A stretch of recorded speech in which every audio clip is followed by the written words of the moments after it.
Hello friends, ഇന്ന് നമ്മൾ നോക്കുന്നത് അതായത് ഒരു ഒറ്റനില വീടായിരുന്ന സമയത്ത് അത് കൺസ്ട്രക്ഷൻ ചെയ്ത് മുകളിലേക്ക്, അതായത് വലിയ ബലവും കാര്യങ്ങളും സ്ട്രോങ് വരാത്തത് കൊണ്ട് നമ്മൾ മുകളിലേക്ക് റൂമുകൾ എടുത്തതിന് ശേഷം മുകളിൽ സീലിംഗ് വർക്കാണ് ചെയ്തിരിക്കുന്നത്. അപ്പോൾ ഷീറ്റ് വർക്ക്, ഡ്രസ് വർക്ക് ചെയ്ത്, അത് വാർക്കല്ല ചെയ്തിരിക്കുന്നത്, ഡ്രസ് വർക്ക് ചെയ്ത് ഷീറ്റാണ് ചെയ്തിരിക്കുന്നത്. അപ്പോൾ അതിൻ്റെ മുകളിലേക്ക് നമുക്ക് പ്ലംബിംഗ് ലൈനൊക്കെ കൊണ്ടുപോകണം. അപ്പോൾ സ്റ്റാൻഡ് നമ്മൾ എങ്ങനെ ഉറപ്പിക്കാം എന്നുള്ള ഡീറ്റെയിൽസ് നമ്മൾ വീഡിയോയിൽ ഉൾപ്പെടുത്തിയിരുന്നു. ഇത് ഒരുപാട് പേർക്ക് ഉപകാരപ്പെടുന്ന വീഡിയോ ആയിരിക്കും.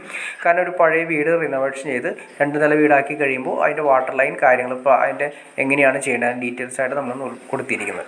അപ്പോൾ നമ്മൾ ആദ്യമേ തന്നെ താഴെ നിന്നും, അതായത് നല്ല ഹൈറ്റിൽ വരാവുന്ന 4 റെയിലാണ് ഇതിൻ്റെ ബേസ്മെൻറ്റ് ആദ്യം സെറ്റ് ചെയ്തിരിക്കുന്നത്.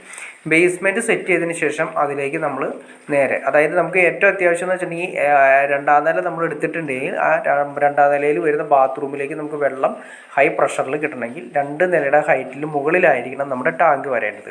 അപ്പോൾ ആ ടാങ്കിൻ്റെ ഹൈറ്റ് നമ്മൾ കൂട്ടണം. അപ്പോൾ അതിന് വേണ്ടിയിട്ട് നമ്മൾ ചെയ്യുന്നത് ഷീറ്റ് വർക്ക്, ഡ്രസ് വർക്ക് ആയതുകൊണ്ട് നമുക്ക് ഡ്രസ് വർക്കിൻ്റെ മുകളിൽ നമുക്ക് ടാങ്ക് കാര്യങ്ങൾ സെറ്റ് ചെയ്യാൻ പറ്റില്ല, കാരണം വെയിറ്റ് താങ്ങാൻ സാധ്യമില്ല.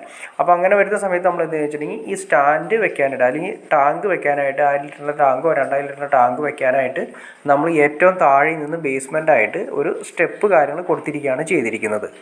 അത് 1ാമത്തെ നിലയുടെ മുകളിൽ നിന്ന് തന്നെ 4 റെയിൽ, അതായത് നമ്മൾ സാധാരണ നല്ല ഹൈ വരുന്ന റെയിൽ കാര്യങ്ങൾ കൊടുത്ത് ഏറ്റവും ടോപ്പിലേക്ക് നമ്മൾ ടാങ്ക് ഉറപ്പിച്ചിരിക്കുകയാണ് ചെയ്തിരിക്കുന്നത്. അതായത് നമ്മുടെ ഏറ്റവും ടോപ്പ് ഹൈറ്റ് കിട്ടുന്നത്, അതിന് അതിലേക്ക് കയറി വരാനുള്ള സ്റ്റാൻഡ് കാര്യങ്ങളൊക്കെ കൊടുത്തു.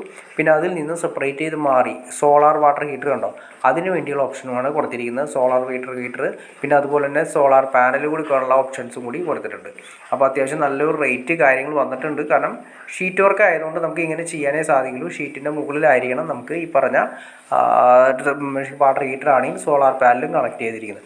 അപ്പോൾ മെയിൻ്റെനൻസ് വരുന്ന സമയത്ത് നമുക്ക് അവിടേക്ക് എത്താനും പാസിംഗ് ആയിട്ട് എന്തെങ്കിലും കംപ്ലയിൻസോ കാര്യങ്ങൾ വന്നു കഴിഞ്ഞാൽ അവിടേക്ക് എത്തിപ്പെടാനായിട്ടാണ് സ്റ്റെയർ കൊടുത്തിരിക്കുന്നത്. അതുപോലെ തന്നെ സോളാർ പാനലാണെങ്കിൽ ക്ലീൻ ചെയ്യണമെങ്കിൽ അവിടേക്ക് എത്താനായിട്ടാണ് സ്റ്റെയർ കൊടുത്തിരിക്കുന്നത്. അപ്പോൾ ഈ ഒറ്റ സ്റ്റെയറിൻ്റെ ഏരിയയിൽ തന്നെ നമുക്ക് 3 കാര്യങ്ങൾ ചെയ്യാവുന്ന രീതിയിലാണ് കൊടുത്തിരിക്കുന്നത്. അപ്പോൾ അതിന് ബേസായിട്ട് ഏറ്റവും കൊടുത്തിരിക്കുന്നത് 4 കോർണറിലായിട്ട് നല്ല ഹൈ ലെവലിൽ വരുന്ന ബീമുകളായിട്ടാണ് കൊടുത്തിരിക്കുന്നത്. ഈ ബീം നേരെ ആങ്കർ ബോൾട്ട് ഇട്ട് ടൈറ്റ് ചെയ്തതിന് ശേഷം അത്രയും മുകളിൽ ഹൈറ്റിലേക്ക് ടാങ്ക് കൊടുത്തിരിക്കുന്നുണ്ടോ, ടാങ്ക് അത്രയും ഹൈറ്റിലാണ് കൊടുത്തിരിക്കുന്നത്. അപ്പോൾ നമുക്കതിൻ്റെ മുകളിൽ കയറി നിൽക്കാവുന്ന രീതിയിൽ തന്നെയാണ് ചെയ്തിരിക്കുന്നത്. അതിനുശേഷം ആ സൈഡിലേക്ക് എല്ലാം തന്നെ അത്യാവശ്യം ഇത്ര ഹൈറ്റ് വരുന്നതുകൊണ്ട് നമുക്ക് സൈഡിലേക്ക് ചരിവും കാര്യങ്ങളൊക്കെ വരാണ്ട്, അപ്പോൾ അതെല്ലാം നല്ല സ്ട്രോങ് ആയിട്ട് തന്നെ ഈ പറയുന്ന സെപ്പറേറ്റ് ഏരിയകളിലേക്ക് വെൽഡിങ് കാര്യങ്ങൾ ചെയ്ത് കൊടുത്തിരിക്കുന്നതുകൊണ്ട് യാതൊരു അനക്കോ കാര്യങ്ങളില്ല. കാരണം വേറൊന്നുമില്ല, 1000 ലിറ്റർ ടാങ്ക് വരുന്ന സമയത്ത് നല്ല വെയിറ്റ് ആയിരിക്കും വരുന്നത്. ഇതൊക്കെ സപ്പോർട്ട് ചെയ്യുന്ന രീതിയിൽ തന്നെയാണ് കൊടുത്തിരിക്കുന്നത്. പിന്നെ പൈപ്പുകൾ ഇറങ്ങിയിരിക്കുന്നത് ഈ കാണുന്ന മെയിനായിട്ട് വരുന്ന 2 ഇഞ്ച് പൈപ്പ്, നമ്മൾ വെള്ളം ഇറങ്ങുന്ന പൈപ്പ്, അതായത് നേരെ വാട്ടർ ടാങ്കിൽ നിന്ന് പോകുന്ന പൈപ്പ്. പിന്നെ 1 ഇഞ്ച് പൈപ്പ് നേരെ മോട്ടറിൽ നിന്ന് വരുന്ന പൈപ്പ്, മോട്ടറിൽ നിന്ന് അടിക്കുന്ന കിണറിൽ നിന്ന് മോട്ടർ അടിക്കുന്ന സമയത്ത് വരുന്ന വെള്ളത്തിന് വേണ്ടിയിട്ട്. പിന്നെ അതുപോലെ തന്നെ നമ്മൾ വാട്ടർ ഹീറ്ററിന് വേണ്ടിയിട്ടുള്ള പൈപ്പുകൾ, ചൂടുവെള്ളത്തിന് വേണ്ടിയിട്ട്. അങ്ങനെ എല്ലാം തന്നെ ഞങ്ങളിലേക്ക് കയറ്റി. ഇത്രയും ഹൈറ്റിലാണ് ഇതിൻ്റെ ബേസ്മെൻറ്റ് കൊടുത്തിരിക്കുന്നത്. അപ്പോൾ ഇത്രയും ഹൈറ്റിൽ ബേസ്മെൻറ്റ് കാര്യങ്ങളും വളരെ സ്ട്രോങ് ആയിരിക്കണം.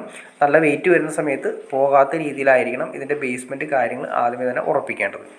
ഓക്കെ ഫ്രണ്ട്സ്, അപ്പോൾ നിങ്ങൾക്ക് ഏകദേശം ഇതിനെക്കുറിച്ചൊരു ഐഡിയ കിട്ടിക്കാണെന്ന് വിചാരിക്കുന്നു. അതായത് 2ാമത്തെ നിലയുടെ മുകളിലേക്ക് എങ്ങനെ നമ്മുടെ സ്റ്റാൻഡ് വാട്ടർ ടാങ്ക് ഉപയോഗിച്ചിട്ട് വാട്ടർ ടാങ്ക് എങ്ങനെ സ്ട്രോങ് ആയിട്ട് ഉറപ്പിക്കാമെന്നും അതിൻ്റെ പൈപ്പ് ലൈനൊക്കെ എങ്ങനെ കൊണ്ടുപോകാമെന്നും സോളാർ വാട്ടറിലേക്ക് ഹീറ്ററിലേക്ക് എങ്ങനെയൊക്കെ അതിൻ്റെ ബേസ്മെൻറ്റ് ഇടാമെന്നുള്ളതൊക്കെ ഏകദേശം ഒരു ഐഡിയ കിട്ടിക്കാണെന്ന് വിചാരിക്കുന്നു.